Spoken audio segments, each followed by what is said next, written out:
Salut tout le monde! Yo yo! Bienvenue au podcast Les Beaux-Frères. Quelque chose de différent et spécial aujourd'hui. Pour la première fois, on amène notre premier invité. Je vous le présente, Yannick Dagenet de chez Hallmark Remax. Remax Hallmark, merci de me recevoir. Pas de trouble.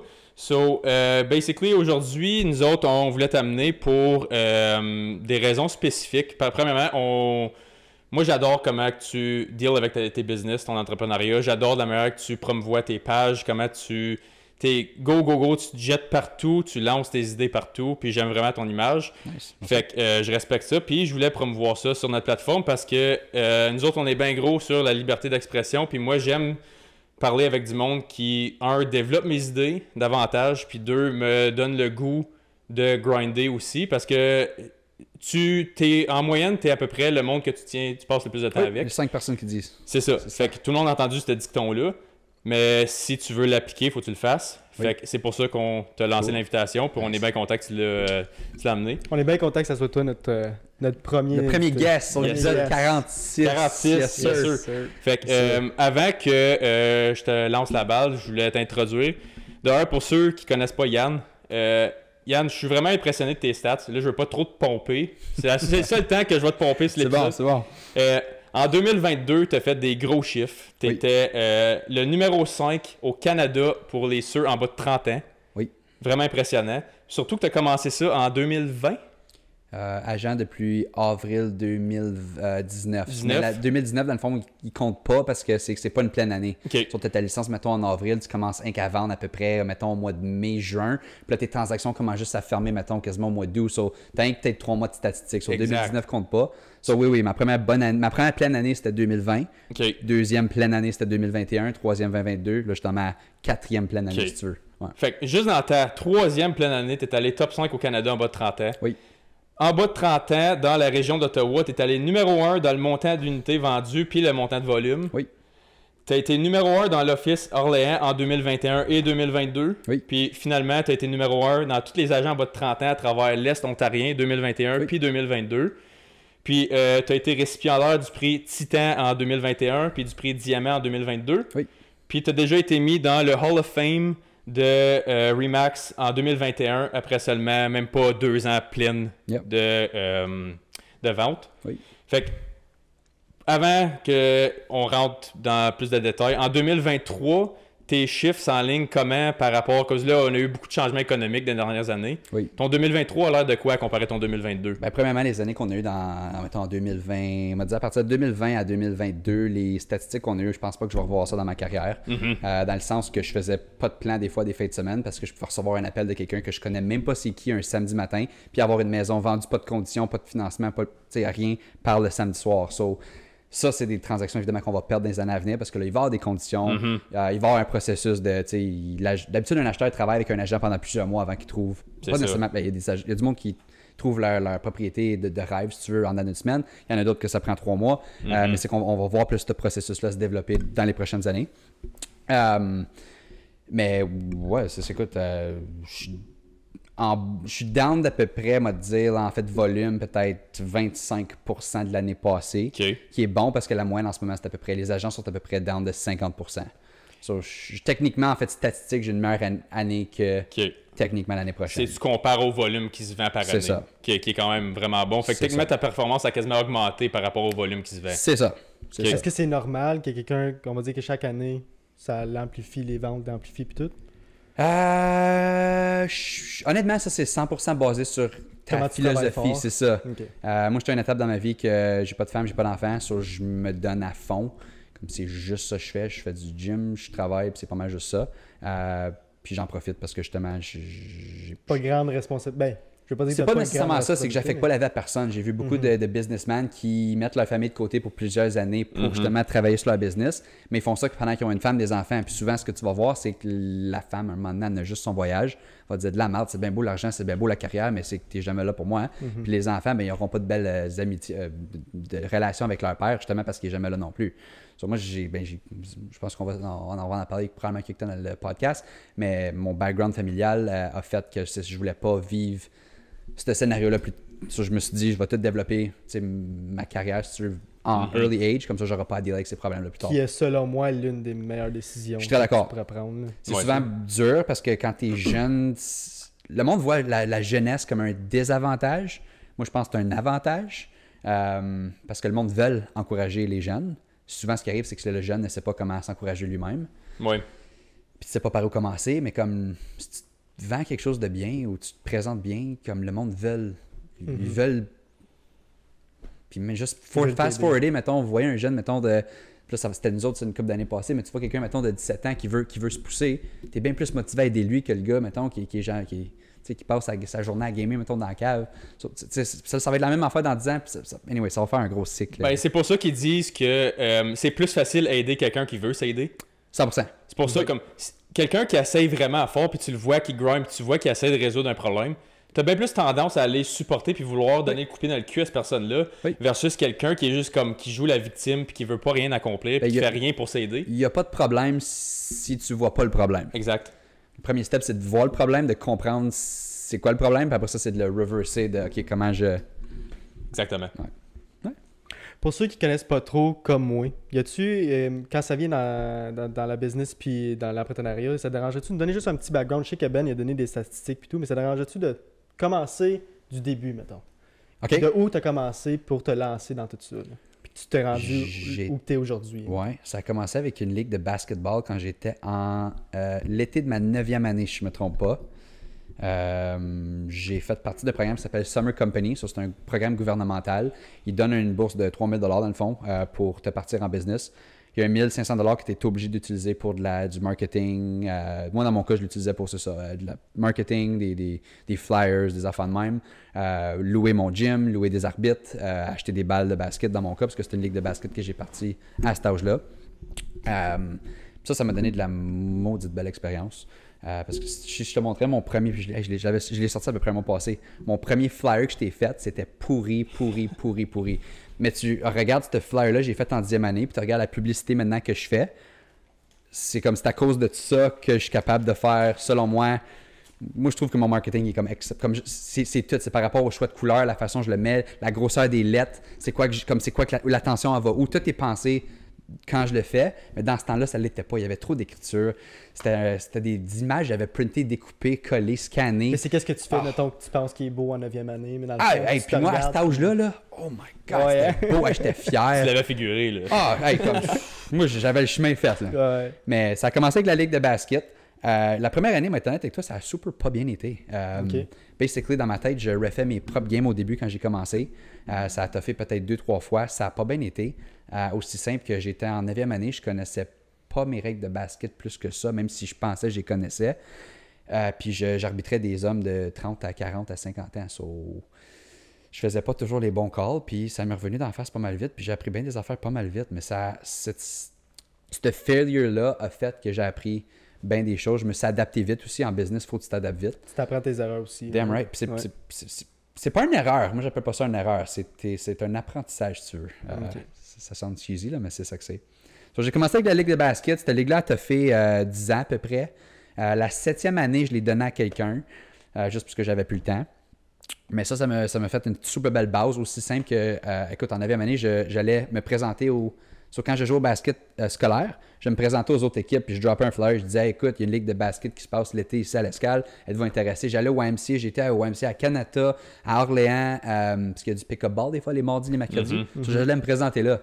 Puis là, you look back, comme in the moment, j'y pensais pas, mais là, you look back, t'es comme, OK, fuck, t'avais des gosses pareil de faire ça comme, tu sais, un jeune de 9e année qui prend le temps de faire ces flyers-là, d'aller, tu sais, pensez, là, tu préfères tellement d'autres choses en 9e année, comme aller jouer avec tes amis, gamer, whatever. Toi, tu printes ton flyer, tu vas le porter à un YMCA, à toute une gang de gars que tu connais pas, là. Pas de licence, pas... Non, comme c'est une affaire, rentrer dans le gym, puis c'est une autre affaire, genre, aller te présenter à du monde que tu connais pas, puis dire, voici ma ligue.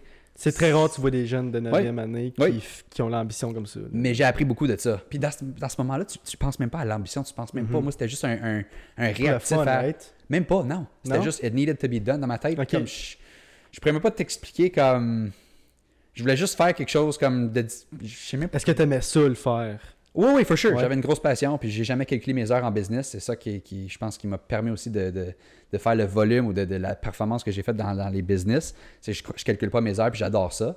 Parce que je suis sûr que si tu break down comme tout le temps, c'est beaucoup. Là. Beaucoup, ouais. Mais c'est ça. Tu travaillais pas juste 40 heures, mettons. Oh non. Ça, c'est Ouais. rien, ça. Ben, j'ai commencé avec la ligue de basket. Après ça, j'ai fait une compagnie qui s'appelle... c'était du Search Engine Optimization. Ça s'appelle Alpha Lead Generation. Business qui allait bien. Juste, c'est quelque chose qui m'intéressait pas plus que ça. C'était en avant d'un ordi à journée longue. Basically, ce qu'on faisait, c'est qu'on créait un site, par exemple, de towing. On le rankait sur Google, mettons, à Canada. On se faisait appeler. « Hey, je suis sur le bord de la rue. Je suis pris. Qu'est-ce que je fais? » Là, OK, oui, pas de problème. Vous êtes à la bonne place. Blablabla, on vous envoie un towing. Là, ce qu'on faisait, c'est qu'on appelait une compagnie de towing. « Hey, va le chercher. Il est pris sur le côté de la rue. On te donne la business. » On faisait ça pour à peu près 1 mois, 2 mois, 3 mois, jusqu'à temps que le site web devienne de plus en plus ranké sur Google puis qu'il génère de plus en plus de business. Quand il commençait à générer de la business constante, ce qu'on faisait, c'est qu'on louait ce site web-là à, mettons, 500, 600$ à cette compagnie-là. Parce que lui, on pouvait lui dire, écoute, tu génères, mettons, je sais pas moi, 30 clients à, whatever, 300, 400$ par mois. So, tu génères peut-être, je sais pas, 30 000 de business, whatever. Obviously, lui, ils ont des dépenses, faut qu'ils payent leur gaz, faut qu'ils payent leurs employés, blablabla. Mais là, tu faisais le breakdown. Nous autres, on charge, mettons, 500$, 600$ par mois pour le site web. C'était rentable des deux côtés, right? Mm-hmm. So, c'était comme un peu appartenir de l'immobilier, mais virtuel, si tu veux. Parce que chaque site web que t'appartient le domaine, t'appartient le website, t'appartient quasiment à la business. Puis s'ils ne voulaient plus le louer, le site web, ben, c'est pas de problème. On va aller le louer à votre compétition. So, tu comme contrôler un peu le marché sans contrôler le marché, sans même appartenir à une machine de towing, si tu veux. Ben, tu fais le middleman sans que les deux parties aient demandé pour, dans le fond. You got it. Ouais. You got it. OK, fait que, tu vois, je savais même pas que tu avais fait ça. Ouais. Puis ça m'a aidé aussi c'est des affaires que je fais, mettons, avec mon real estate, c'est que je peux ranker. Mais c'est... Comme mon real estate, en ce moment, une affaire, on fait bien des rencontres, comme on avait fait une rencontre... basically, ma compagnie, ont pris comme les 100 plus performants de la compagnie, puis ils ont tous mis ça dans la même pièce, puis c'est comme, partagez vos idées là. Tu avais du monde de Toronto, de partout, là, de partout. Puis j'étais dans les seuls qui n'avaient même pas d'assistante. So, j'ai pas d'assistante, j'ai personne. Moi, je suis un one-man show total. La seule affaire que j'engage pour, c'est probablement un photographe pour faire les photos de ma maison, qui est un... Ça, t'as pas le choix là, quand t'es dans l'immobilier. Oui. Évidemment. Mais comme le reste des compagnies, ils ont des buyers agents, ils ont des secrétaires, ils ont des personnes, mettons, qui font des affaires spécifiques. Le marketing, d'habitude, les équipes, ils ont du monde qui font ça pour eux autres. Mais moi, Tu travailles mieux tout seul. Non, mais ce que je veux avec ça, c'est que mon parcours, tout a pas mal été mis ensemble. Okay. So, comme par exemple, la ligue de basket, j'ai appris comment vendre, comment me présenter, puis aller littéralement me rendre dans une pièce, puis être à l'aise à juste me pitcher là-dedans, puis hey guys, ça c'est mon nom, je vous connais pas, mais moi, mon nom c'est Yannick, je fais ça. Après ça, le SEO, ben, c'est comment plus, mettons, travailler sur un ordi, comment trouver des leads sur un ordi. Après ça, durant mon parcours, plus tard, j'ai commencé une compagnie qui s'appelle à l'université Crystal Clear Window Cleaning.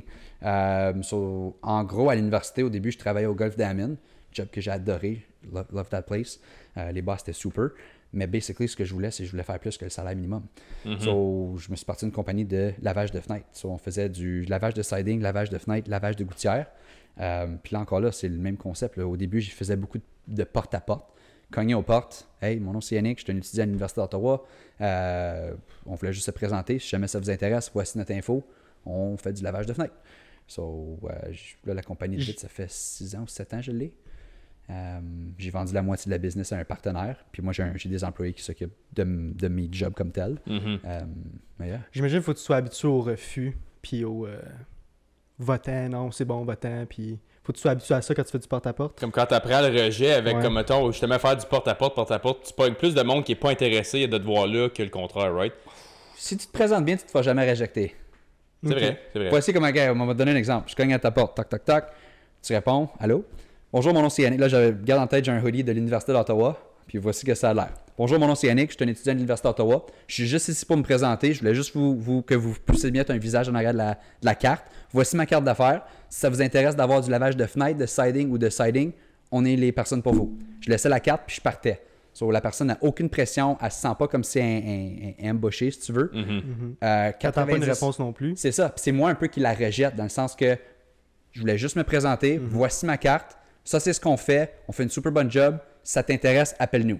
Puis Moi, je pars. Tu salis ses fenêtres en sortant. Puis... Ouais, non. Tu mets tes mains dans les... Mais je pars parce que là, eux autres, ils ont deux choix. Ce qui se passait 90% du temps, c'est hey, wow, c'est quoi le prix? Ah, ce que j'ai mentionné, c'est qu'en arrière de notre carte, on avait une section qu'on mettait le prix. So, Exterior Window Cleaning, on mettait le prix. Puis là, je leur disais quand je laissais la carte, les prix sont tous en arrière de la carte. Je vous invite à m'appeler si ça vous intéresse. Puis là, on partait. Souvent, ce qui arrivait, c'est qu'ils flippaient la carte. Puis, hey, OK, c'est quoi le prix pour. Puis là, on faisait juste reconfirmer verbalement. Mais là, à ce point-là, c'est qu'eux autres, ils te parlent à toi, puis eux autres te posent une question. So, là, je ne vais pas dire que c'est back pocket, là, mais c'est dans le sens que, comme, tu sais, là, à ce point-là, c'est. Eux te posent des questions. So, tu vois qu'il y a de l'intérêt, puis là, tu fais rien que répondre à leurs questions, puis ça finit là. Puis là, souvent, ils vont te demander, ben, c'est quoi qui est inclus, blablabla. Mais c'est vrai, la façon dont tu le dis, puis que tu le faisais, c'est sûr que. Comment tu réagis à ça? Ouais, c'est ça. La seule façon, ce serait littéralement comme ils disent, hey, fuck you, c'est comme, c'est la seule façon, right? Yeah. Puis ils feront pas ça à un jeune d'université d'Ottawa qui littéralement dit, je suis juste pour me présenter, je m'en vais. Puis surtout, tu le faisais à Rockland, right? Orléans plus le porte-à-porte. Orléans plus, ok. Oui. Je vais aller dire si c'était pas Rockland, c'est le monde, surtout si tu viens de la communauté, puis tout, ils Ouais. veulent surtout encourager. Mais si c'est Orléans, c'est encore. Je trouvais qu'à Rockland, ça marchait plus volume. Ok. Je faisais juste dropper mes cartes, il y avait mon nom dessus, il y avait mon prix. J'étais plus connu dans Rockland, so je trouvais que ça, c'était bon en masse. Parce que j'ai fait beaucoup de suppléances, j'ai fait beaucoup comme de camps d'été, des affaires de même. Je coachais des équipes, comme j'étais quand même connu, sans être trop connu, mais comme, tu sais. Tout le monde savait c'était qui. Non, j'étais pas comme un maire de Rockland, mais comme, tu sais, j'étais quand même impliqué dans la communauté. Là. J'étais pas caché, comme. Mon nom t'es pas caché, là. C'est ça que je veux dire. Non, t'as tout le temps ça à go. Ouais.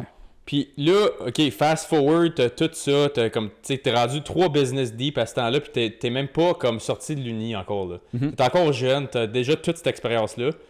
Pourquoi real estate spécifiquement? Comme, qu'est-ce qui t'a fait faire de, OK, ça c'est mon next step? Super bonne question. Dans le fond, j'ai acheté ma première propriété quand j'avais 18 ans. La deuxième quand j'en avais 19. La troisième, je pense, quand j'en avais 21. J'ai gradué de mon bac universitaire quand j'avais 3 propriétés, je me trompe pas. OK. J'étais aucunement... Dans ma tête, je m'en allais prof de gym. Sur moi, quand j'ai rentré à l'université là, à 18-19 ans, moi, c'était prof de gym. C'est qu'à peu près à 21 ans que ça commençait à me trotter dans la tête. Il y avait du monde qui m'avait déjà dit « Tu devrais être agent immobilier ». Moi, c'était comme de la merde. Là. Je travaillais pas les week-ends, les soirées. Comme c'était pas une job qui me... Moi, souvent, les agents immobiliers, c'est que tu vas avoir, mettons, la famille qui est en real estate, puis là, l'enfant ou le jeune va devenir agent immobilier, puis va comme, éventuellement, quand les parents vont se retirer, vont prendre tous les leads, vont prendre over le business. C'est rare que tu as comme quelqu'un qui fait juste partir out of nowhere là-dedans. Mais encore là, si vous regardez mon parcours rapidement, c'est ça. J'avais la compagnie de basketball que je suis parti from scratch. Crystal Clear Window Cleaning, la compagnie de siding, lavage de vitres que j'ai parti from scratch. SEO, encore là, j'avais une partner, mais on a parti from scratch. Puis là, ben c'est ça. J'appartenais à des maisons à ce point-là.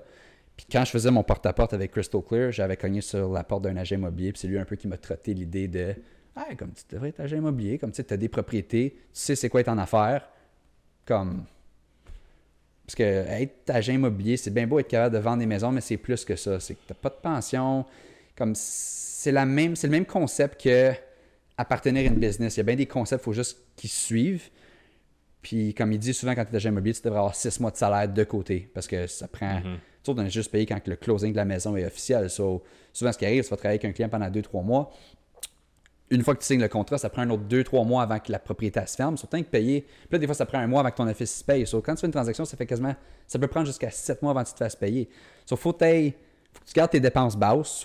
Comme tu ne peux pas commencer à rentrer dans les grosses dépenses de bureau puis que ça te coûte 3, 4, 5 000 $ par mois. Tu vas faire banqueroute en temps de le dire, right? Surtout au début, quand ton nom n'est pas super établi right. déjà, c'est là important que tu checkes vraiment cas par cas. Damn right. Puis moi, ces propriétés-là, c'est ce qui m'ont aidé à partir rapidement. C'est que j'avais de la crédibilité.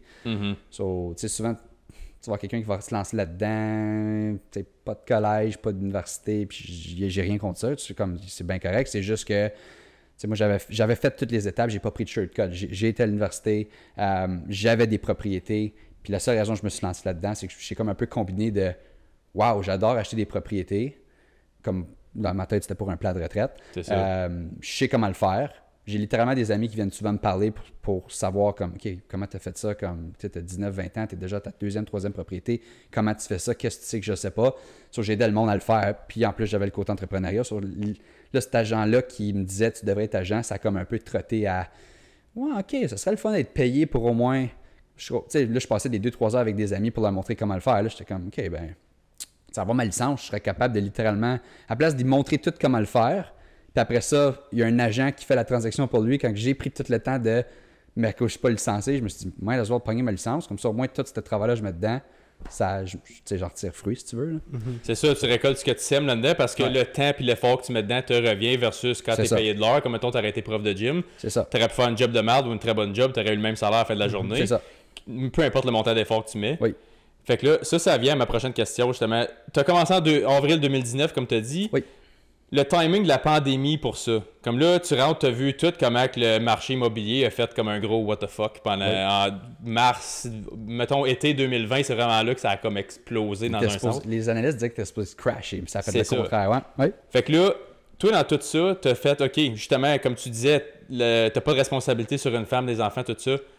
Les heures que tu mettais par jour là-dedans pour justement exploiter ton côté marketing parce que tu sais, tu avais déjà commencé, tu mettais tes pancartes un peu dans Rockland, comme encore tu vois des Crystal Clear puis ta pancarte initiale de Remax au début sont encore à des places stratégiques dans Rockland. Oui.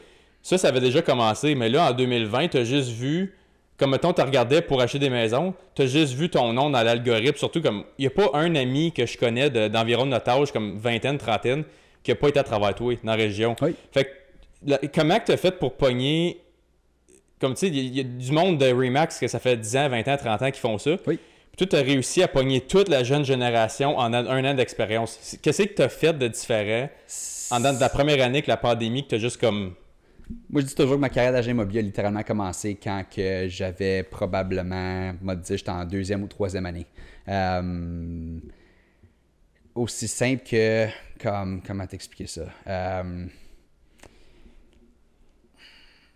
Il y a du monde, mettons, high school, qui bully du monde ou qui traite pas bien du monde, puis après ça, ils pensent qu'ils peuvent partir une business. Puis là, quand je dis partir une business, ça peut être agent immobilier, ça peut être n'importe quoi, mais point là, c'est que quand tu es en business, ta réputation, c'est tout. Si tu as fourré quelqu'un, ça te revient éventuellement.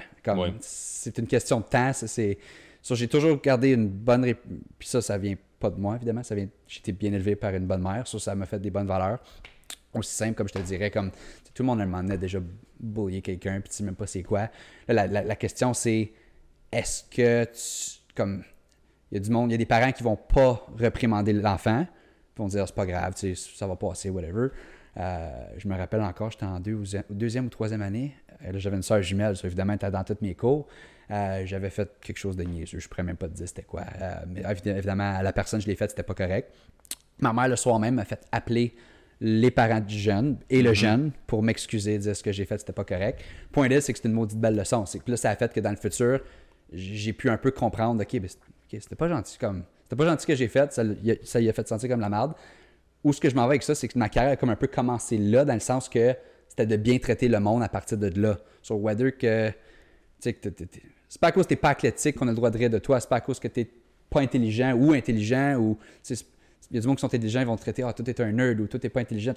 Le point là, c'est que c'était de bien traiter n'importe qui, regardless de ton background. Je dirais que j'ai toujours été bon avec le monde par rapport à ça.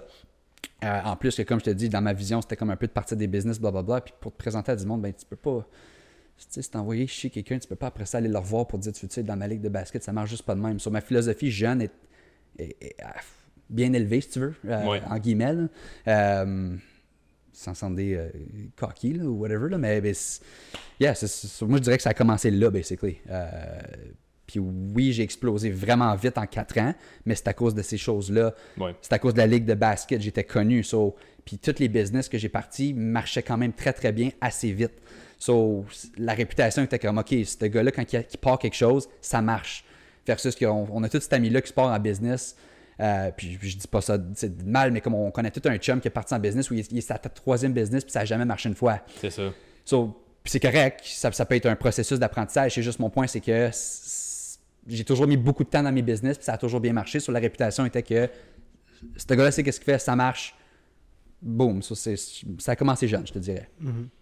Est-ce que, selon toi, y a-t-il une erreur que tu as fait ou que tu as fait durant ton parcours qui t'a fait apprendre le plus? Ah, beaucoup d'erreurs. Y en a-tu une en particulier qui te pop dans la tête quand on parle de ça directement? Oui.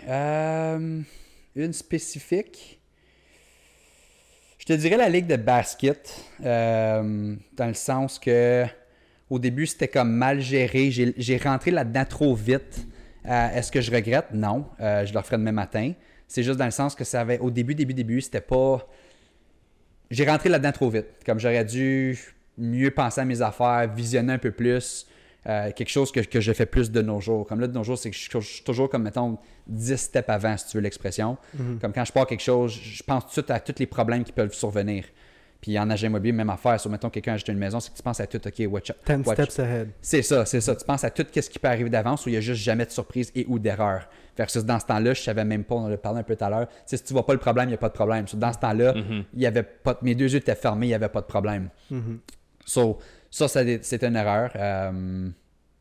Comme je me rappelle, dans ce temps-là, je n'avais broyé une shot, là, parce que dans ma tête, c'était facile, ça allait bien, puis ça n'a pas été bien comme je voulais. Puis le premier soir, les 2 premiers soirs n'ont pas marché. Tu avais bien du monde qui était choqué, qui disait ta ligue, tu sais, ça marche pas. Mais encore là, tu avais des jeunes de 9e année qui refaient les games avec tous des adultes avec des gros egos, tu sais, qui se font faller, ils veulent le call, ils l'ont pas. So, on se faisait crier après. Puis non, comme je te dis, je n'avais broyé une shot. Je refais une game, puis je pleurais quasiment en refant pour être bien honnête. Là. Te donner une idée. So, est-ce que je t'ai humilié dans le moment? Damn right. Ça n'a jamais arrivé après. Puis tu développes du caractère, tu développes à comment parler avec du monde.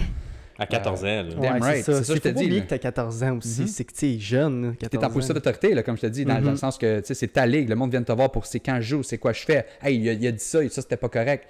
Le ref, tu sais ce que je veux dire? Ça, c'était. C'était très vite, je me suis mis dans ces positions-là très vite. C'est pas une erreur parce que je voudrais que ça soit de la même façon, mais ça serait l'erreur si tu veux pour répondre à la question. Qui m'en vient à ma deuxième question en rapport à ça. Si tu aurais à reculer, te mettre ou retourner dans le passé, y a-t-il quelque chose que tu ferais différemment? Je te dirais, je ferais la même chose, mais 4 ans plus jeune. Okay. Non, mais sérieux, parce que le plus jeune tu commences, le plus que tu apprends vite. So, non, la seule affaire que je regrette, c'est de ne pas être capable de l'avoir fait encore plus jeune. De m'avoir réveillé, si tu veux. Si tu aurais pu commencer à 10 ans, tu aurais commencé à 10 ans. Oui, mais je dirais que... Mais c'est ça, je te dis, tu peux pas... Hindsight, là. Ouais, mais moi, je te dirais que ma carrière a un peu commencé à 10 ans quand j'ai eu le divorce de mes parents. C'est que c'est ça qui m'a un peu comme réveillé, si tu veux. Puis qui a fait, OK, c'est-tu là je vais aller, c'est-tu ça je veux, c'est quoi je veux dans la vie. Mais c'est qu'à cet âge-là, tu sais même pas, tu comprends barely c'est quoi le concept de l'argent, tu comprends barely c'est quoi... Comme... Est-ce que je pense pas que j'aurais pu aller plus jeune. Je suis content comment ça s'est fait, mais si j'avais le choix puis je pouvais comme aller back in time, j'irais back in time quand j'avais 10 ans et dire OK, commence ça tout de suite. Ça va accélérer ton processus. Mais ouais. Fait que là, je vais rentrer dans un peu plus personnel avec toi si ça te dérange pas. Comme ici, je te lirai pas tout ça au complet, obviously. Ça, c'est la publication que tu as faite quand que ton grand-père il est décédé récemment. Premièrement, je voulais t'offrir mes sympathies par rapport à ça. De ce que j'ai pu comprendre, je l'ai lu, puis là, je l'ai transcrit en français parce qu'il y a une couple de passages que j'ai lu dans ton post, j'ai vraiment aimé. Parce que tu vois souvent, en ce moment, le taux de jeunes en Amérique du Nord qui ont pas de père continue de monter. Okay. Puis habituellement, tu vois, ces gens-là sont plus à risque d'échouer dans la vie, soit académiquement, soit familialement. Ils ont plus de taux d'aller en emprisonnement, de dettes, etc., etc. On peut tout visionner les problèmes de drogue, alcool, consommation. Puis toi, tu es totalement le contraire de ça. Fait que de un, tu es dans l'exception et non la norme. Fait que de un, tu devrais être fier de toi pour ça. Puis ce qui m'a le plus touché dans tout ça, premièrement, c'est que tu écris que ça, c'est quelque chose que tu voulais lui dire puis que tu n'as pas eu la chance. Juste avant, je pense que tu as dit que tu t'en allais le voir dans 2 jours, je me trompe pas. Puis tu venais juste de le voir récemment. Puis là, tu avais composé ça, puis tu es comme, si je peux le voir, à cause que tu as dit que lui, il voyait que la fin s'en venait. Tu es comme, si j'ai une dernière fois, j'aimerais ça pouvoir lui dire ça. Puis t'as pas eu la chance. Fait que de un, c'est ça qui le rend plus émotionnel parce que là, tu l'as partagé en son honneur. Puis où je vais m'en aller avec ça? Il y a un passage que tu dis quand tes parents se sont divorcés, ton père t'a montré ce que tu voulais pas être, tandis que ton grand-père a été le père que tu aurais aimé avoir. Puis il t'a montré ce que tu voulais être. Fait que sachant que tu n'as pas eu cette présence-là directement, tu l'as à travers lui, évidemment, mais pas l'avoir direct à travers un père-père, comment est-ce que ça l'a affecté ta mentalité de... est-ce que ça t'a vouloir performer plus pour prouver quoi que ce soit? Est-ce qu'il y a eu un sentiment d'abandon puis t'as essayé de compenser ailleurs ou peu importe? Comment que ça t'a affecté globalement, qui a peut-être affecté ton mindset? Comment t'approches ta business aujourd'hui? Basically, quand il y a eu le divorce de mes parents, Premièrement, on était super proche de ma mère. Je dirais que ma mère a fait basically le rôle de la mère et du père. En gros, c'est elle qui a la responsabilité sur nous autres à m'a dit 80-90%. Puis après ça, les grands-parents ont donné beaucoup, beaucoup de support du côté de mon père et du côté de ma mère. Les grands-parents du côté de mon père, ils ont arrêté d'y parler complètement. Ils sont venus tout de suite nous supporter. So, on avait quand même une super belle entourage, même s'il n'y avait pas de père. Par contre, c'est sûr qu'en tant que jeune homme, drôle à dire, mais tu sais, t'as pas personne comme. T'avais 10 ans, t'as dit? Oh, ouais, mais je suis pas bon avec mes mains. Il n'y a pas personne qui m'a montré comment. Puis je suis encore pas bon avec mes mains, mais tu sais, j'ai jamais eu. Tu sais, pensez au temps que vous avez avec votre père qui vous a montré comment faire quelque chose. Ou, tu sais, aussi simple que je dirais, parler aux filles au high school, comme. J'étais un peu en retard de tous mes amis qu'eux, il y avait un père qui leur disait, tu sais, comme, ah, tu sais, il disait qu'il est belle. Tu sais, comme, j'étais qu'un exemple, là, mais comme, dans le sens que j'ai pas eu cette présence-là. So, est-ce que ça m'a manqué? Non, parce que j'avais quand même une super belle entourage, mais je réalise par la suite que j'ai peut-être pas eu certains avantages ou comme été élevé, mettons, de la même façon que quelqu'un, évidemment, qui avait un père. Mais quand il y a eu le divorce, où je m'en allais avec ça, c'est que deux choses que ma mère a comme manqué, c'était, ben évidemment, la sécurité émotionnelle. Elle venait de perdre un mari qui a comme fait plein de coups de cochon pendant bien des années. C'est ça, c'est un choc pour elle aussi, en plus de toi. Effectivement, oui. Puis après ça, ben l'argent aussi. C'était une prof qui est un bon salaire, mais quand tu as deux jeunes qui sont dans tous les sports, elle voulait garder la même maison parce que justement, tu as sorti les statistiques. Une famille qui n'a pas de père, les chances qu'il crash. Puis ça, je me rappelle, elle le disait quand on avait 11-12 ans. So, elle a fait ça de garder la même maison pour qu'on garde les mêmes amis, pour pas qu'on comme base d'une classe sociale, si tu veux, puis qu'on comme, on commence à tenir avec les pas bonnes gangs, qu'on, tu sais, so, elle a fait une maudite belle job pour ça, tu sais, comme chapeau, mais aussi, je me disais que ça, c'était... Ah oui, c'est ça. Ma soeur, je dirais qu'elle a toujours été pour... Elle a eu plus de chums tu sais, que moi, ben moi, évidemment, ça serait une blonde, là, mais dans le sens qu'elle a toujours eu des relations plus souvent que moi. Puis elle valorisait beaucoup ça. Sur son intelligence émotionnelle à ma soeur, je dirais qu'elle est très, très élevée. Puis ça, je lui donne 100%, bien plus que la mienne. L'autre chose, c'est que c'est ça. Au niveau financier, c'était plus tough. Puis on dirait que moi, j'ai comme pris le recul. Puis j'ai dit, OK, moi, je veux pas. Puis je me rappelle encore, basically, c'était une journée. Un samedi ou quelque chose. J'ai été dans le garage puis j'ai vu ma mère pleurer parce qu'on n'avait pas d'argent pour faire les épiceries essentiellement. Puis tu sais, comme dans ce temps-là, je me rappelle encore du feeling de comme t'as 10 ans là, puis tu te sens comme un peu le gars de la famille, mais t'as aucun pouvoir. T'as aucun pouvoir, il n'y a rien que tu peux faire. Tu veux aider ta famille, tu veux bien faire pour eux autres, tu veux les supporter, mais t'as 10 ans, tu sais pas quoi faire, t'es une petite gosse qui sait rien dans la vie. Puis je me rappelle encore, j'avais descendu dans la cave, dans un coin spécifique. Puis comme si je retournerais à cette maison-là, qui était mon ancienne maison d'écoute, je pourrais dire exactement c'est où. Puis je pleurais dans le coin, je me rappelle encore. Puis on dirait que c'était comme ça m'a un peu réveillé. Puis c'était comme, OK, je veux pas ça. Faut que je fasse quelque chose de bad. De là, pourquoi que 4 ans plus tard, je dirais que c'est la source, ça, quasiment, de pourquoi j'ai parti d'une compagnie à 14 ans, basically. Parce qu'à 14 ans, faut que tu aies le désir. C'est même pas l'idée. Il faut que tu aies le désir de...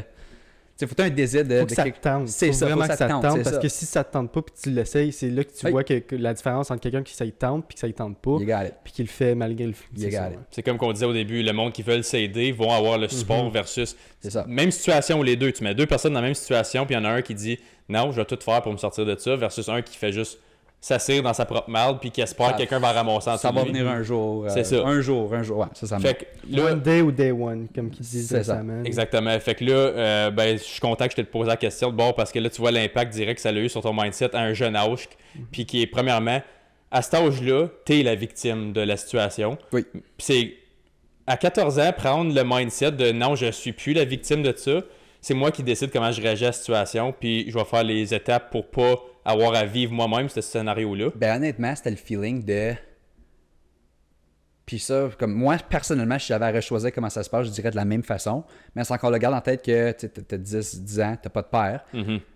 Moi, dans ma tête, j'avais la mentalité de... Il n'y a pas personne qui savait me sauver. Comme j'ai pas... Il n'y a pas une grosse héritage qui s'en vient. Il n'y a pas... Il y a pas personne qui va venir me sauver. J'ai pas... Tu sais, souvent, mettons... je dis pas que ma soeur pensait de même, puis je dis pas non plus que quelqu'un d'autre penserait de même, c'est pas une bonne façon de penser de même, mais comme dans le sens que peut-être que si j'avais eu un père, j'aurais dit ben, tu sais, mon père va me sortir de la merde, ça va être correct, parce que c'est comme ton héros dans ta tête. Mais dans ma tête, moi j'avais pas de héros, si tu veux, c'était comme on your own man, c'était comme la mentalité vraiment de il y a personne qui s'en vient te chercher, get it done. Parce qu'il n'y a pas personne qui vient t'aider. So. Écoute, ben, premièrement, tu le vois aussi que y a, tu sais, les exceptions, tu sais, je te disais, t'es l'exception et non la norme. Mais tu le vois dans beaucoup de monde qui réussit, ont tout le temps une petite histoire de même dans leur background, justement. Oui. Oui. Parce que, justement, t'as un chip on your shoulder parce que t'es comme, écoute, j'ai pas de backup. C'est tout moi qu'il faut qu'il fasse. C'est moi qu'il faut qu'il s'arrange avec mes propres problèmes parce que je me suis fait donner ces problèmes-là. Surtout quand t'es jeune, t'es la victime des circonstances. Fait que comment tu te sors de là? Fait que tu résous ton propre problème puis tu te donnes pas le choix de le faire. Fait que t'as comme techniquement pas le choix de réussir parce que dans ta tête, il n'y a pas rien d'autre qui peut sortir de là. Il n'y a pas de plan B, non. C'est ça. Non. Fait que je pense que direct là, une fois que tu t'es rentré ça dans la tête, tu le visualises, tu le manifestes déjà dans ta tête que c'est le même que ça va se passer. Fait que je pense pour ça que tu vois du monde exceptionnel dans la vie qui ont tout le temps un petit background qui gardent caché, puis c'est tout le temps comme si jamais il faut qu'ils aient le sortir de leur poche en arrière, il est là, tu sais. Ça les rappelle pourquoi ils font ce qu'ils font. Puis deuxième affaire, tu sais, tu disais une leçon que tu as appris, c'est de visionner 10 étapes d'avance. Oui. Ça m'a fait penser. Je présume que tu connais c'est qui Patrick Bet-David? Non. Non, même pas? Non. Ok, c'est un gros businessman aux States, puis il a son podcast Valuetainment. OK. Puis il a sorti un livre l'année passée, puis ça s'appelle Your Next 5 Moves. OK. Puis j'ai adoré le livre, je te le recommande justement, parce qu'il parle de ça. Justement, il dit le plus que tu avances dans ta vie, puis surtout quand tu es en business, il dit le plus de moves ahead que tu es capable de soit prédire ou manifester d'avance.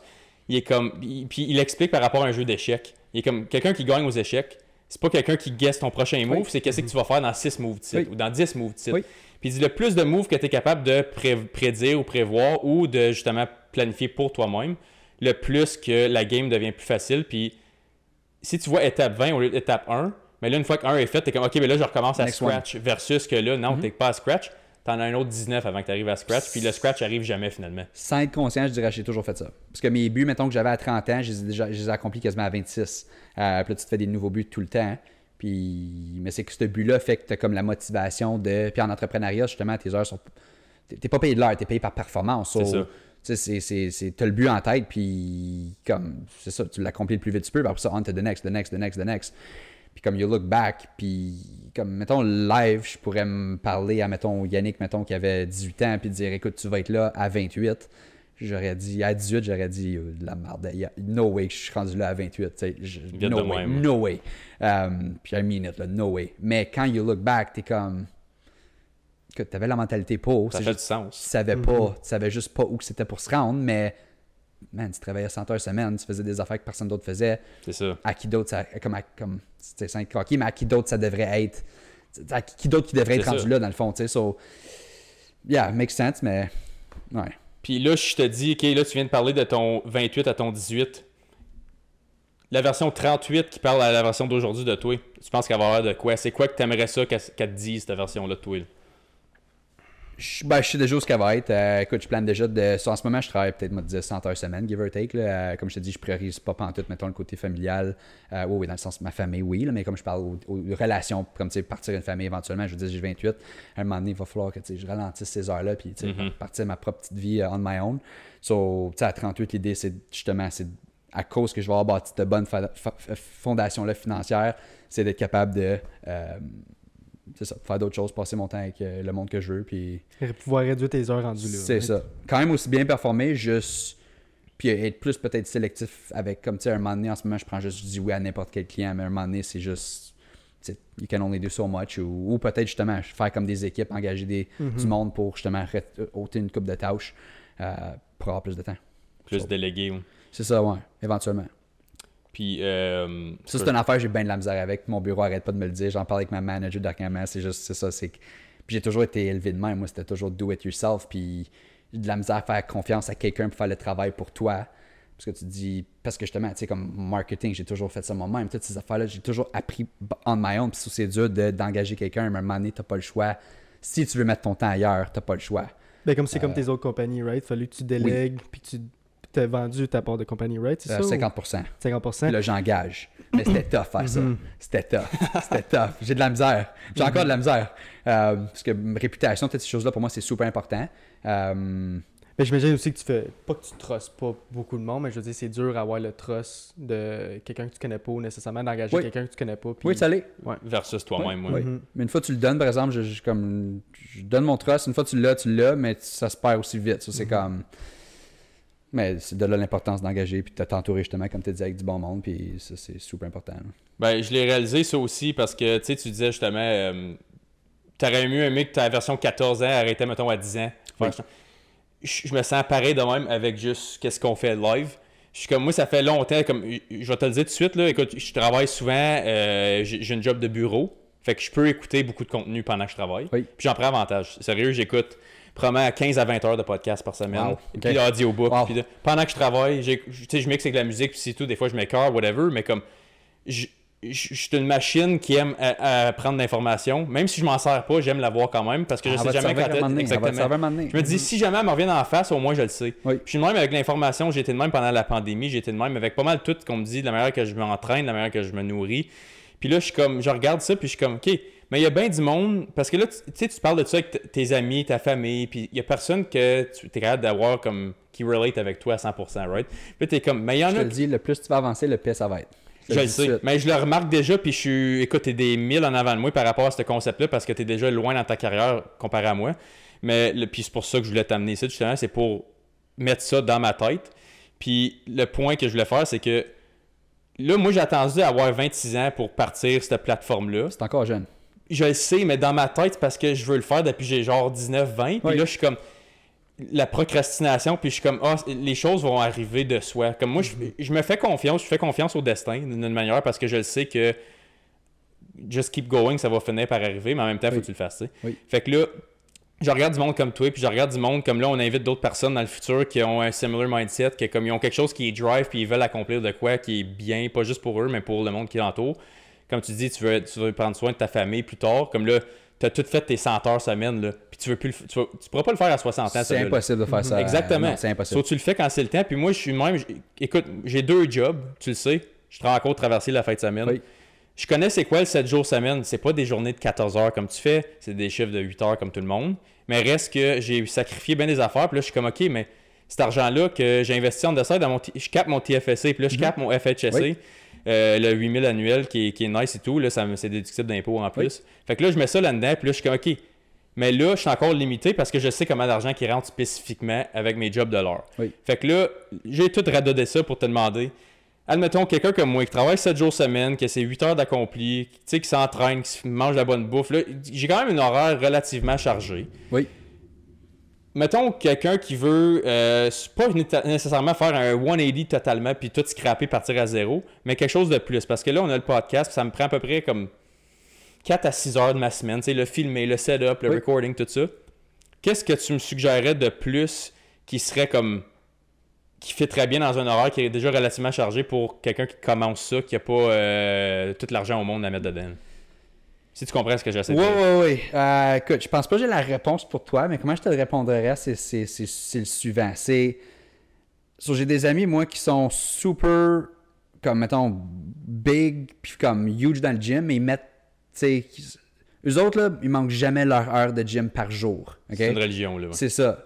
Moi, quand j'avais parti de la compagnie de Crystal Clear, je travaillais de 5 h le matin, des fois à 11 h le soir, sans avoir pris, mettons, même comme 5 minutes pour manger. Des fois, j'allais comme quasiment même pas aux toilettes, comme c'était comme pas humain. Là. Puis est-ce que je le referais? Je pense même pas que je le referais, sérieux, parce que je suis sûr que ma santé a eu un hit, parce que j'ai fait ça pendant à peu près 3 ans. Tu sais, t'es au soleil, tu bois pas d'eau. Mais dans ma mentalité dans ce temps-là, c'était... Ça, c'est la priorité no matter what. Puis ma shape, elle avait pris dans ce temps-là un hit. Là. Je m'en venais quasiment comme un petit dad bod, si tu veux. Là. Bah ouais. Mais ça, c'était ma seule priorité. Sur mon point, c'est que ton corps et ta tête vont t'apporter exactement où ce que tu devrais être avec toutes les valeurs que tu priorises. Ouais. So, comme je te dis, de mon bord, c'est que moi, c'était juste ma carrière qui était sans... Comme j'étais prêt, comme je te dis... C'est pas le chemin normal, là, dans le sens que j'ai 28, tu sais, j'ai jamais eu vraiment de longues relations, tu sais, pas d'enfants. J'ai des amis qui sont comme à leur 2e mariage, qui ont 2 enfants, comme, tu vois ce que je veux dire, comme, c'est pas le même, mais moi, je peux pas chialer de comme, tu sais, je peux pas être jaloux qu'eux autres qui ont des relations, puis qui ont des blondes, puis qui sont capables, mettons, d'aller un samedi à une belle petite date, tu sais, en couple. Je peux pas l'être parce que j'ai jamais mis mon temps là. Comme je peux pas être jaloux contre mon ami, mettons, qui est huge, puis qui va au gym tous les jours, parce que je mets pas mon temps là. Moi, dans ce temps-là, quand j'ai commencé Crystal Clear, je mettais aucun temps dans ma nourriture. C'était pas important, moi, c'était pas une priorité. Puis je mangeais comme du fast-food 3-4 fois par jour. C'était dégueulasse. Mais une composante que je mettais tout mon temps me bénéficiait. Pour répondre à ta question, ce que je m'en vais, c'est qu'en ce moment, tu as mentionné comme quoi que tu mettais du temps dans ton gym, tu mettais du temps dans ton podcast, tu mettais du temps... tu me suis un peu? Oui. Puis c'est correct. Mais si on fast-forward, mettons, sur une période de 30 ans, c'est que ça va t'apporter que tu vas pas accélérer dans aucun super vite. C'est ça. Mais tu vas toujours être super bien équilibré. J'ai-tu raison? Oui. C'est là que je le constate live. Là. Yeah. Puis là, moi, mon débat, c'était... En jeune âge, c'était tout de suite, justement, à cause que j'avais pas de copine, pas rien de ça, aucune responsabilité. On est une petite famille, so j'avais pas comme si c'était des... J'ai mis tout mon temps, puis j'étais prêt à littéralement mourir quasiment pour ma business. So, la question, c'est si tu veux accélérer dans ce département-là, il faut que tu mettes ton énergie là. Est-ce que c'est la bonne chose à faire? Je ne suis pas en train de dire que ça l'est. Mais si ta tête a dit que ça l'est, c'est ça à faire. Comme si c'est ta santé, fais juste... Hey, je connais quelqu'un, actually, puis c'est un beau petit style de vie. Elle travaille peut-être 20 heures semaine, mentalement et physiquement en méga shape. Méga shape. Puis elle n'a pas besoin de beaucoup pour être heureuse. Puis honnêtement, chapeau à ça, comme c'est impressionnant. Elle ne sera jamais riche. Elle ne manquera jamais de rien, par exemple, parce qu'elle fait assez d'heures juste pour arriver. Elle vit comme selon ses moyens. Ouais. Puis elle mange super bien. Fait son yoga, ces choses-là. Tu sais, comment je disais, mais pour elle, c'est ça. Chaque personne est différente aussi. Oui, chaque personne aime des choses différentes. Chaque personne veut les choses différentes de la vie. Puis il n'y a pas une bonne façon de le faire. Ça répond un peu à ta question sans la réponse? Moi, j'aime ta réponse. Moi, je vois la même façon que toi, tu vois. C'est si tu veux quelque chose en particulier, il faut que tu te concentres sur la chose en particulier. Si tu veux que ça accélère vite. Sinon, fais juste... Picture-toi justement... On parlait de 10 moves d'avance. Oui. Tu sais, comme je te dis, je sais déjà où ce que je vais être à 38, je sais déjà ce que je vais être parce que je sais déjà qu'est-ce que mon cerveau présentement priorise. En ce moment, je priorise plus le gym, je priorise plus ma bonne nutrition, je priorise aussi beaucoup ma carrière, mais je priorise aussi un peu de temps pour potentiellement rencontrer quelqu'un, blablabla, quelque chose que je ne faisais pas 5 ans passés. Je sais que si je continue dans ce chemin-là, ben, ça va développer ces choses-là juste naturellement. Ouais. Parce que si ma tête n'est jamais là, puis je travaille 7 jours semaine, puis j'ai juste pas de tête là, ben c'est sûr que moi, à 40 ans, moi, être multimillionnaire, mais j'aurai pas personne de proche de moi. Tu n'auras personne à le partager avec, c'est ça. Exactement. Ça, c'est... Puis là, encore là, moi, j'ai la vision que... Je te donne... m'a donné le choix. C'est moi qui pose la question. Ouais, vas-y. OK, je donne le choix. Vous avez... Vous mourrez à 70 ans parce que vous avez travaillé extrêmement beaucoup d'heures toute votre vie, mais vous mourrez à 70 ans avec... comme 40 millions. Là. Puis vous avez été capable de faire tout ce que vous voulez dans votre vie. Yacht, les gros parties de football dans la loge privée, tout le kit. Tu as fait tout ce que tu voulais. Mais tu es mort à 70 ans avec, comme mettons, 50 millions à ton nom. Avec pas trop de monde proche. Là, on s'entend, là, comme le monde t'approche plus pour votre argent, plus ça. Ouais. Tu meurs à, mettons, 90 ans. Tu valais peut-être 2-3 millions, qui est above average. Tu étais capable tu drivais pas, mettons, la Lamborghini, mais tu drivais, mettons, un beau char, tu sais, above average. Tu as de la qualité dans tout, là. Ouais, tu as de la qualité dans tout, mais pas de la méga qualité, OK? Ouais. Mais tu as des relations qui valaient quelque chose. Il y avait un meaning. Tu avais une femme qui te respectait. Tu as des enfants qui t'aiment parce que tu étais présent. Dans l'autre scénario, c'est non. Je vous donne le choix à vous autres, quel vous choisissez. Moi, c'est clair. Moi, ça serait le deuxième. Oui, moi tout. Un moment donné, c'est... When is enough enough? C'est ça, exactement. C'est qu'à un moment donné, tu vois, tu dis, on est rendu à 40 millions, là, un moment donné, ça sert plus, pas que ça sert plus à rien, mais c'est... Ça amplifie pas, c'est ça. Ouais. Ça amplifie pas ta mentalité, puis ça te change pas comme personne nécessairement, dans le sens que tu voudrais pas avoir juste ça. Tu voudrais pas avoir juste 40 millions. Tu voudrais pas juste avoir des relations qui t'apportent, pas qui t'ont utilisé, mais qui t'apportent pas grand-chose. Moi, je veux partir de la planète puis avoir fait un changement dans les personnes que j'aime. Parfait. Puis si tu te concentres juste, comme tu dis, à avoir le 40 millions, tu vas faire un mix. Tu vas dénigrer un peu le reste de... Moi, le chemin personnellement j'ai fait, c'est que j'ai accéléré le processus, mettons, si tu veux, d'avoir physique, vraiment jeune dans ma vie. Puis ça devrait, j'espère, j'ose espérer, puis j'espère, comme je te dis, que c'est ma vision m'apporte là à 38 ans, c'est que ça fasse une grosse balance sur une période de 50 ans. Dans le sens que plus tard dans ma vie, je peux prendre... Tu sais, le monde de mon âge, mes amis, devraient, si j'oublie bien mes cartes, devraient me demander à l'âge de 50 ans, puis j'espère dans 50 ans, justement, je regarde le podcast ici, puis je dis, damn, t'avais raison. Mais l'idée, c'est qu'à 50 ans, mes amis me demandent, comment tu fais pour avoir tant de temps que ça? Pourquoi tu as besoin de travailler, mettons, 15-20 heures semaine? Puis là, la réponse est simple, c'est à cause que je faisais ce que je faisais quand j'étais jeune. C'est ça. So, Tu sacrifies ta jeunesse un peu pour... si tu veux, sure. Puis là, je vais être capable de mettre plus du temps, mettons justement, dans ma famille, dans ma femme, dans mes enfants, dans cet âge-là. C'est là mon problème en ce moment, c'est que j'essaie de avoir faire. ce ballon-là, mais avec le salaire de l'heure. Comme Oui. si je suis bien dans mes moyens, là, comme le je suis risque. correct.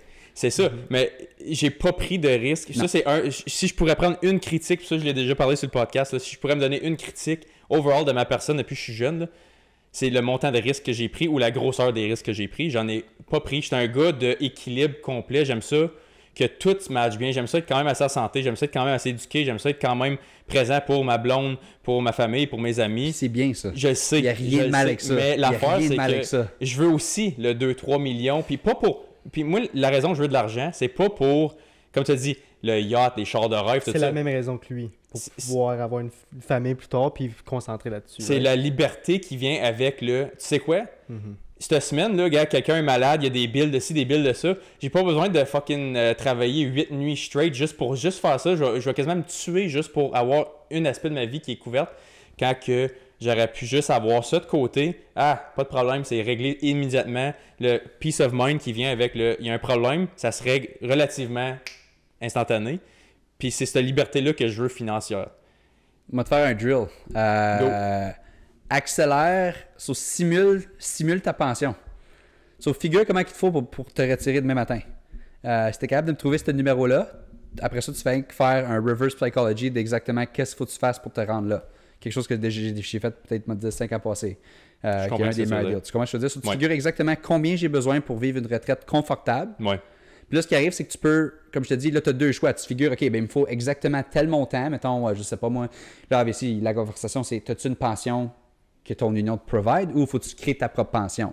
Regardless, doesn't matter. L'idée, c'est de figurer ce chiffre-là. Si tu as ta propre pension, comme par exemple ma soeur, moi, ce que j'ai dit de faire, c'est d'acheter 1 ou 2 units en plus de sa pension de prof, comme ça va être capable de vivre une telle retraite. Moi, dans mon cas, j'ai aucune pension, il faut que je la crée 100% de my own.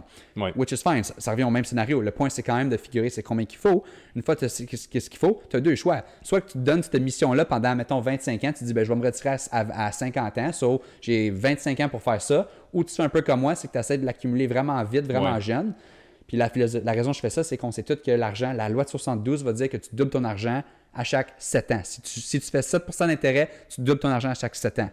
So, moi, c'est pour ça que je le voulais jeune. Comme ça, je sais que je peux quasiment pas arrêter, mais c'est que si tu accumules bien de l'avoir vraiment jeune, c'est qu'après ça, tu fais que laisser l'âge multiplier. Exactement. So, ça serait mon drill. Ça serait tu figures c'est quoi ton montant qu'il te faut. Puis tu comme un peu le reverse psychology de OK, ben il faut que je fasse tant par année.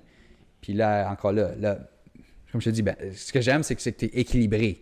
So, à quel point tu veux ça? C'est ça l'affaire. C'est ça mon problème. C'est le petit ange puis le petit démon qui se battent tout le temps. Là. C'est ça. Il y en a un qui veut le grind parce que je suis physiquement et mentalement capable de le handler. Je le sais, je me connais. Je m'en fous si ça sonne comme ça sonne. Je sais que je suis physiquement capable de le faire parce que, écoute, je l'ai fait le 7 jours semaine. Surtout pendant la pandémie, là, je retournais à ma deuxième job parce que justement, je suis comme, ben, m'en profiter tant qu'à me rester et travailler sur le couch pendant 2 heures puis être comme moi, ben, il n'y a plus rien à faire. Là.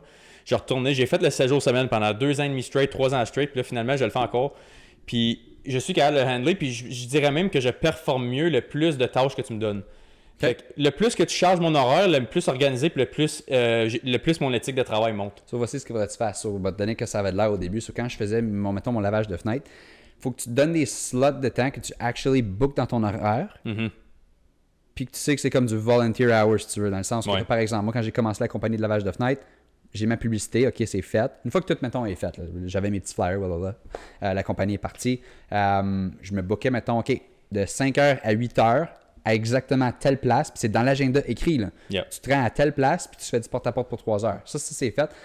Boum. Puis là, c'est que ça paraît pas, mais tu fais ça, mettons, 4-5 fois. Yep. Puis ce temps-là n'est pas payé, mais c'est que ça, éventuellement, c'est que ça devient une grosse boule de neige que, OK, les clients commencent à appeler. Ah, on a des jobs qui rentrent. Ah, on compte. Là, faut pas t'arrêter. Là, c'est là que la discipline rentre en jeu. Faut pas t'arrêter. À la fin de la ligne, t'es payé à cause que à la fin de la ligne, mais c'est prendre ce step-là de dire je prends 3 heures pas payé. Moi, dans mon cas, ça a commencé exactement de même. Business, tu n'as pas un client. J'ai un beau petit flyer avec un beau petit squeegee dessus et un numéro de téléphone. Il n'y a pas personne qui appelle le numéro de téléphone quand tu commences. Là, le monde pense qu'ils vont juste mettre ça sur Facebook. Fini, bonsoir, tout le monde m'appelle, c'est fini, la business est partie. Non. porte à porte, dropper le flyer, c'est ça que c'était. Mais ça commence littéralement de même. Là. C'est écrit dans ton agenda, je suis là à telle place de telle heure à telle heure, puis tu te présentes. Là. Il n'y a pas de je peux pas, j'ai quelque chose d'autre. Non négociable. Si quelqu'un d'autre t'appelle, c'est sorry, je travaille, comme faut que je sois là à telle place. C'est booké dans mon agenda, sorry. Yeah. Puis ça l'est, c'est ta job. Yeah. Si ça serait un chiffre quelque part d'autre que tu serais payé de l'heure, tu te rentrerais, right? Oui. Même affaire, faut que tu le traites de la même façon. Sauf là, cette fois-là, ça devrait être même encore plus important parce que tu travailles pour toi-même. Pour ton rêve, ton futur, ton. Ouais, puis ton. Mais ça commence de même. Puis pour faire le follow-up, mettons, en real estate. Oui. Tu as dit justement que par le temps que tu avais 21 ans, tu avais 3 propriétés. Je te demande pas qu'est-ce que tu ferais différemment ou je te demanderais plus, admettons, live, tu dis ça à quelqu'un qui est prêt à se lancer là-dedans. Oui. Les étapes logiques pour arriver à ça roule de soi. Comme admettons, tu commencerais-tu avec un triplex, un duplex? Ça serait quoi la meilleure structure, tu penses, que l'escalier monte le plus simple? La meilleure structure, c'est évidemment si tu as papa, maman qui ont de l'argent. Puis sinon, c'est vrai. Écoute, j'ai des clients comme j'ai papa, maman qui ont de l'argent puis qui donnent un loan, si tu veux, ou whatever, comment qu'ils le font à leur enfant. Puis ça les permet de commencer avec des 3, 4, 5 portes.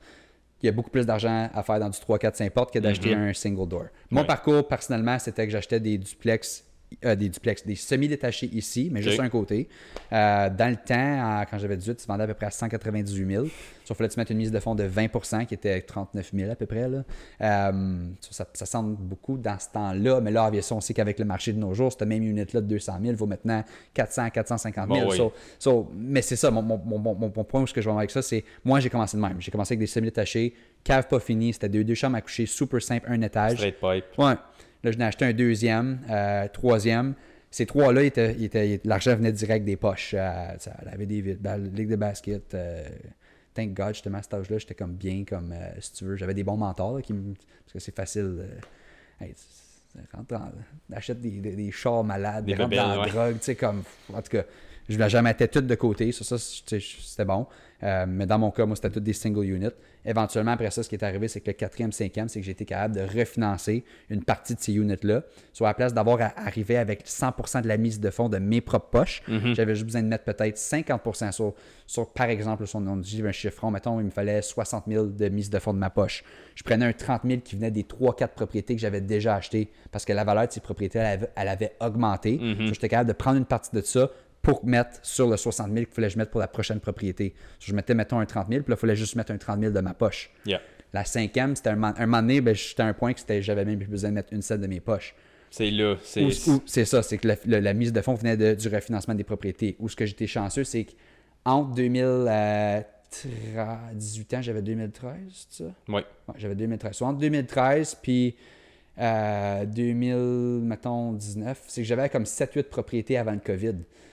So, tu sais, ça a tout, littéralement, ces propriétés-là ont doublé en valeur comme en dedans de 2 ans. Claquement de doigts. Exact. So, là, j'ai été chanceux pour ça, évidemment. Ça n'arrivera pas, je pense, de ma carrière. Du real estate qui est juste double en valeur, c'est pas supposé d'arriver. Non. Ça monte de peut-être 3, 4, 5% par année. Ça, c'est normal. Mais ça, c'était mon parcours. Mais c'est sûr que c'est mieux de commencer avec des 4plex. Tu as parlé que, tu sais, les gros chars, la drogue. Est-ce que c'était dur pour... Je dis pas dur, mais est-ce que c'était difficile pour toi de pas aller dans ce côté-là? Ou...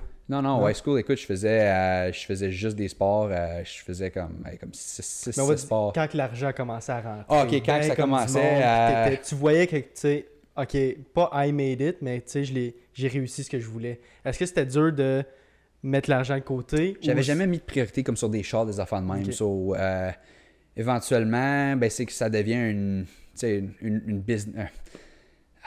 Surtout en agent, c'est drôle à dire, mais comme moi je suis pas un gars de char, moi personnellement je serais pas agent immobilier, je gérerais encore mon Ford Ranger qui était des roll down windows. J'adorais ce mot du char là. Pas d'argent à mettre dedans, c'était simple. Mais c'est qu'on vit dans une société, c'est plate à dire, mais le look. Puis je suis pas là pour. Je donne pas mon opinion sur comment que la société dit, je fais juste. Moi, je joue dans la société, puis j'étudie beaucoup comment que le monde pense, comment il réagit, j'aime comprendre comment que le monde agisse.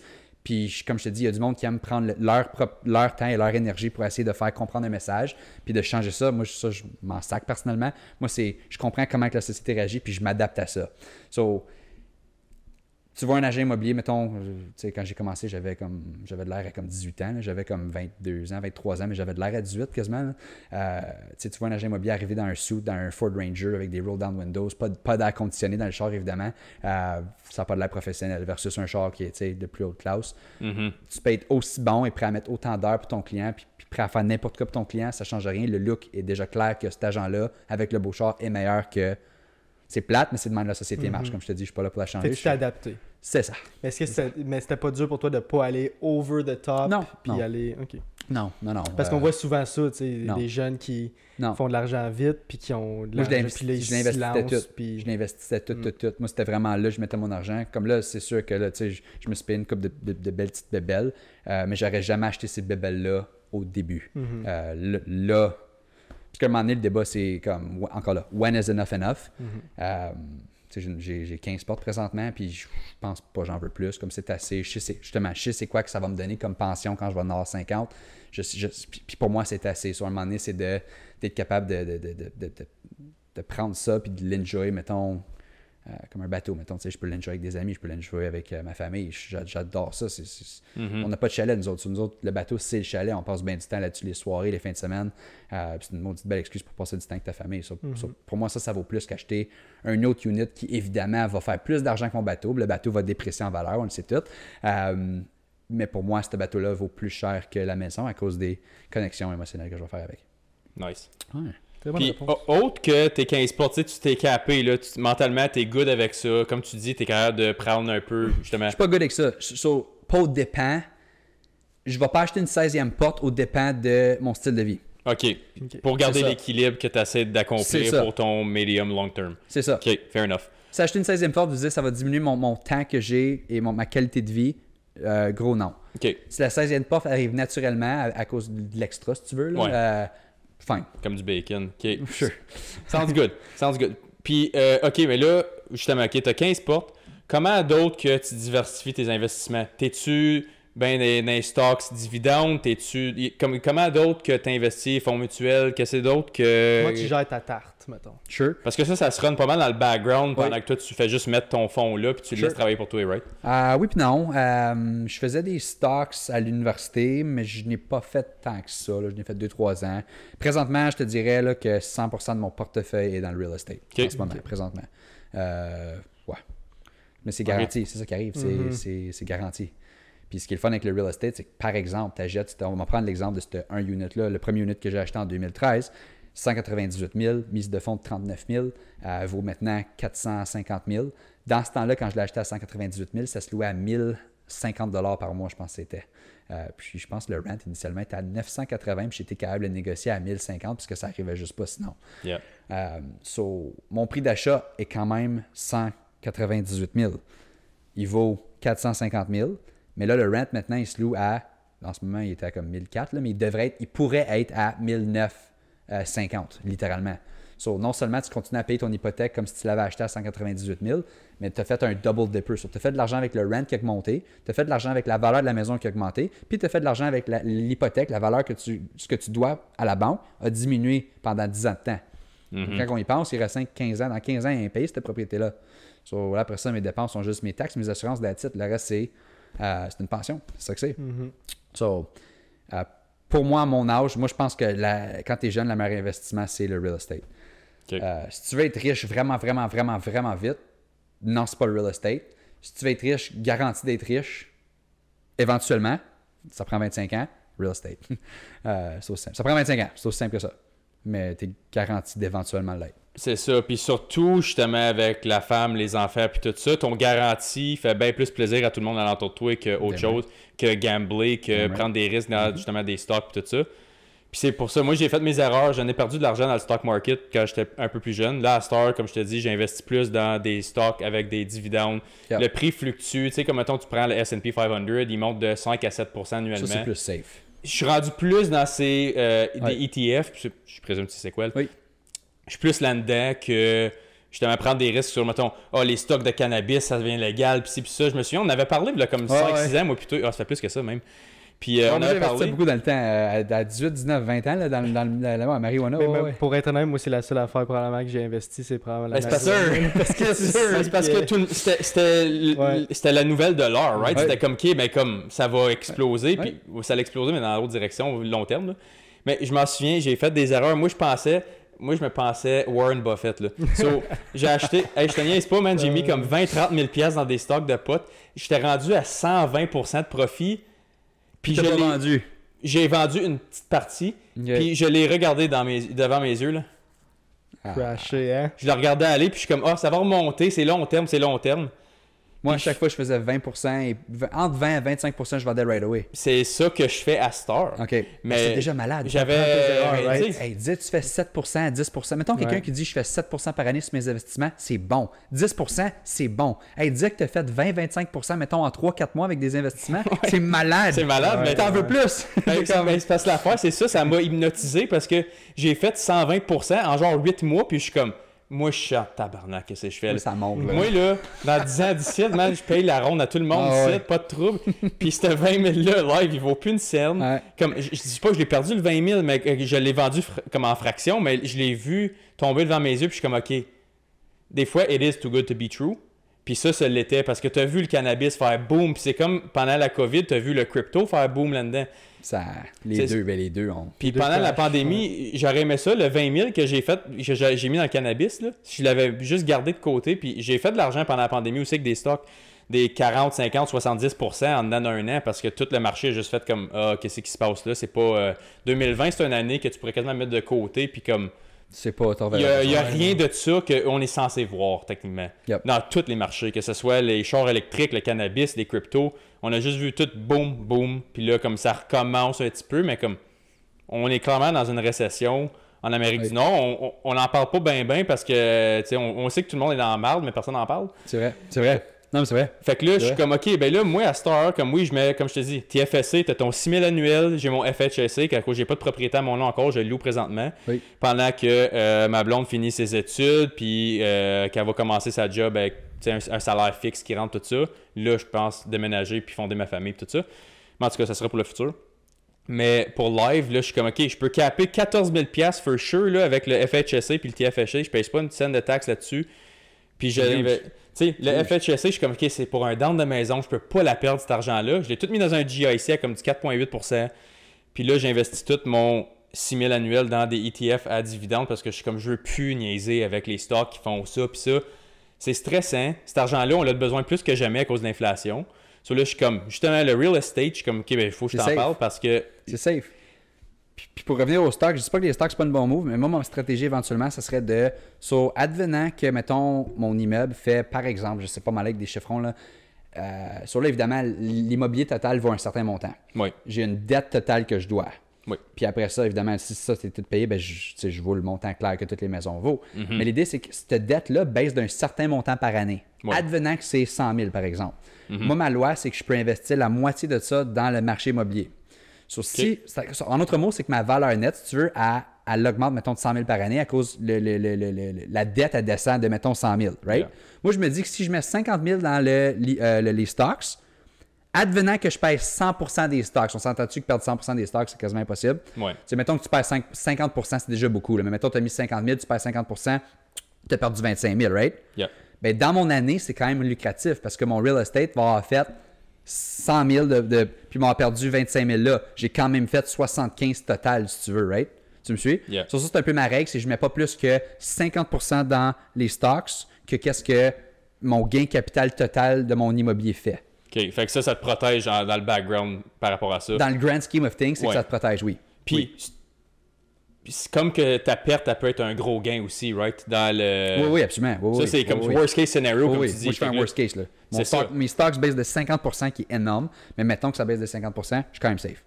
Mon année est quand même bonne. C'est ça. Fait qu'au moins, tu sais que, justement, le coussin que le real estate t'apporte par rapport à ça... C'est la fondation. C'est imbattable, surtout à 15 portes. Comme tu dis, c'est vraiment gros. Tu connais pas grand monde de notre âge qui a 15 portes. Là. Non. 15 portes, c'est immense. C'est immense, ouais. Ben écoute, tu sors d'un bac, tu as déjà 3 portes à ton nom, puis tu dois rien à personne, comme tu as dit en ce moment. Là, tout ce que tu récoltes, tu le sèmes, comme tout ce que tu as semé, tu le récoltes pour toi-même, justement. Oui. Mais ceux qui vont finir par s'attacher à toi, ils vont être fucking contents que tu as sacrifié une partie de ta jeunesse pour ça. Ah ben oui. Oui. Fait que là, c'est comme, OK, là, je regarde ça, puis je suis comme, OK, pas que j'aurais dû, parce que je veux pas vivre dans le regret, obviously, ça t'apporte nulle part, ça. Mais là, je regarde, je suis comme, OK, live, mais moi, je veux des enfants dans le prochain 2 à 3 ans. Mais je suis comme, OK, mais je peux pas faire comment que je m'arrange autrement avec l'horreur que j'ai, puis là, l'équilibre d'avoir les enfants, puis tout ça, pour me lancer. Tu le fais sur une longue période de temps. C'est ça. Je vais donner un exemple comme super concret. So, mettons l'âge de 10, puis mettons, m'a dit 18, OK? La majorité de certains de mes amis allaient à des chalets toutes les fins de semaine. Mhm. J'ai pas été à un chalet comme souvent. Là, Tu travaillais cette fin de semaine-là. You got it. So, comme je te dis, moi, mon scénario spécifique, tu peux pas le comparer parce que c'est une grosse balance, mais basée sur 60 ans. Tu sais, quand j'étais jeune, pendant que mes amis, moi, allaient au chalet, ben, moi, je travaillais toutes les fins de semaine, du 15 heures par jour. Tu sais, eux autres là, revenaient d'une fin de semaine, là, un peu hangover, tu sais, whatever. Ils ont bu de la fin de semaine, blablabla.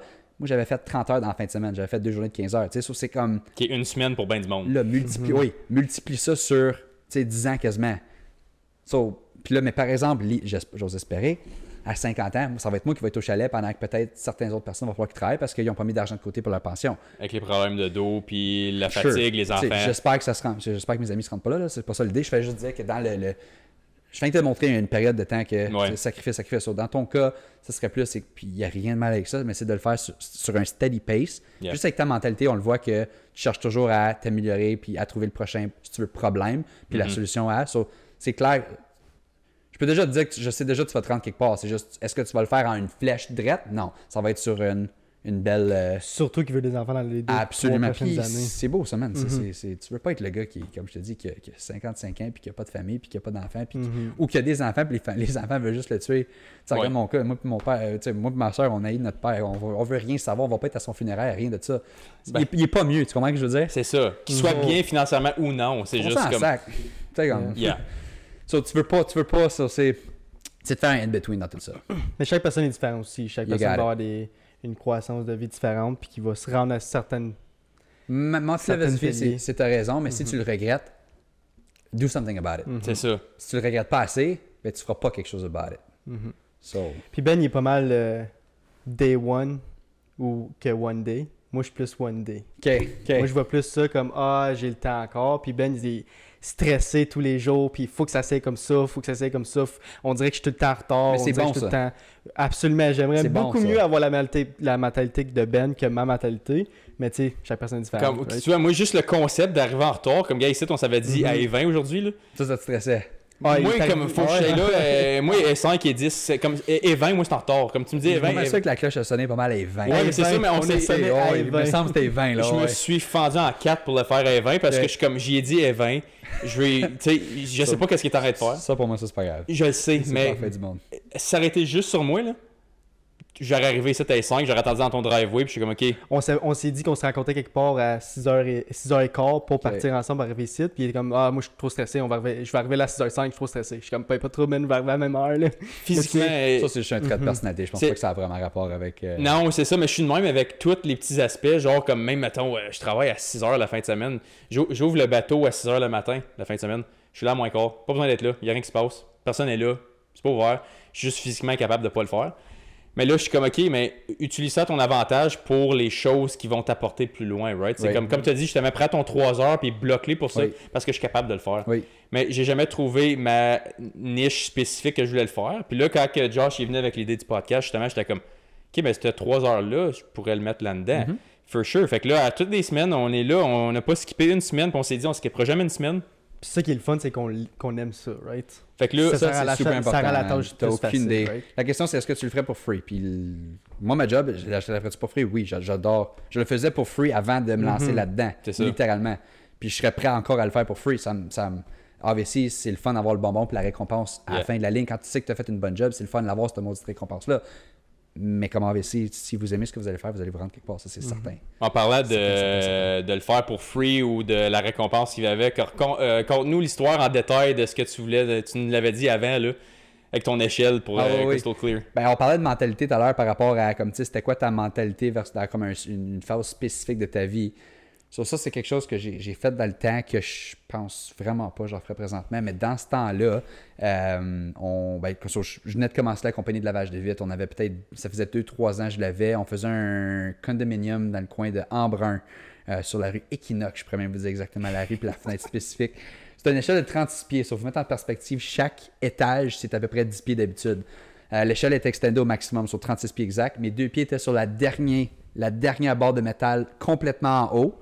Ma main gauche, elle était entre le siding puis le frame de fenêtre comme tel. So, j'avais peut-être, je me disais, 2 pouces peut-être de pognage avec une main. Des grips. Puis j'avais mon squeegee puis ma mop attachés sur mon côté droit, que je prenais ma mop, mon squeegee et ma gainée pour faire ma fenêtre.